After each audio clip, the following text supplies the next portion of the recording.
The question here, are some pet products, which are sold in thousands of stores, harming and sometimes even killing cats and dogs? Investigative reporter Joel Grover has uncovered some alarming evidence, and tonight he's here with it. Joel. Well, Paul and Colleen, we're talking about these products which are sold in major supermarkets and pet supply stores. They're meant to get rid of fleas and ticks on your pets. But we've been looking closely through government data and have found thousands of reported pet illnesses and deaths that are linked to these kinds of products. Let's face it, for many of us, pets are like members of the family, which is why it would be so devastating if your dog were to suddenly collapse. Twitching, convulsions, seizures. Or if your cat were to drop dead. I felt like it was my fault because I had applied the product. After you used an over-the-counter pet product, which is approved by the U.S. EPA. Do I want to risk my own cats to that? I'm 6, and the answer is no. The products we're talking about are popular flea and tick shampoos or drops. They're sold by different companies under different names, but they all contain the same type of pesticide, called pyrethrins, or the synthetic versions known as pyrethroids. These are the same pesticides used in well-known products to kill bugs around your house. Is this completely safe? Yeah. That's what Heidi Wohler of Santa Clarita says they told her when she bought BioSpot flea and tick shampoo for her 2 cats, Hummer and Samson. I read the directions and I followed them thoroughly. But within minutes of applying the shampoo, Heidi says both cats began having seizures, especially Hummer. He's shaking, he can't breathe. Samson was saved by an emergency room vet, but Hummer didn't make it. He died a horrible, violent, fast death. This is not an isolated case. We looked through the EPA's database of reported incidents involving domestic animals from all products containing pyrethrins and pyrethroids. We found numerous cases of animals whose skin was burned, animals who had seizures and vomiting, tens of thousands of reported incidents, including thousands of deaths.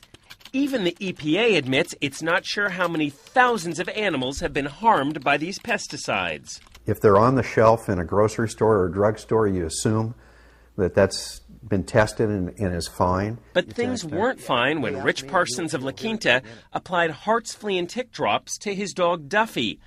They contain a pyrethroid called phenolphthalein. The following day, Duffy was having seizures, and 2 days later he died at this animal hospital. This was not a pleasant death. This was really a devastating loss for us because he just meant the world to us. In fact, there are entire websites where pet owners report illnesses and deaths after using products containing pyrethrin and pyrethroid pesticides. How's he doing? Good. Yeah. Well-known veterinarians like Dr. Jeff Werber of LA say a certain percentage of pets have adverse reactions to these products. We do know that some of these products can be toxic. We don't necessarily know to what degree. That's why so many vets and groups like the Humane Society are speaking out against these products. There are absolutely safer alternatives generally across the board. But these companies all insist their products are safe. It's unconscionable. It's unacceptable. When Rich Parsons' dog Duffy died, his vet wrote that it was a reaction to the insecticide in the Hart's drops that contributed to the dog's death. But Hart's brought in its own experts to review the case, and they denied any responsibility, blaming Duffy's death on underlying health problems.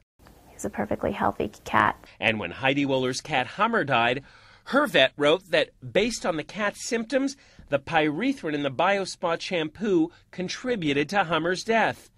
BioSpot paid for an autopsy, which we asked Dr. Werber to interpret. Is it possible the shampoo contributed to this cat's death? I think it's highly likely there was a contributory factor to this product and this cat's demise. It needs to be taken off the market. Still, BioSpot's parent company told Heidi in a letter, "We don't believe Hummer's death was a result of using our product."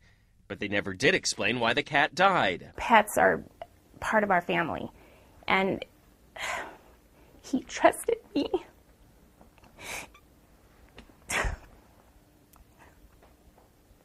So I, in turn, tried to do my best, and I trusted the product.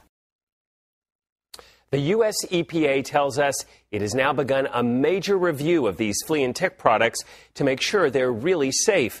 The EPA could end up taking action, such as requiring new labeling or even pulling certain products from the market.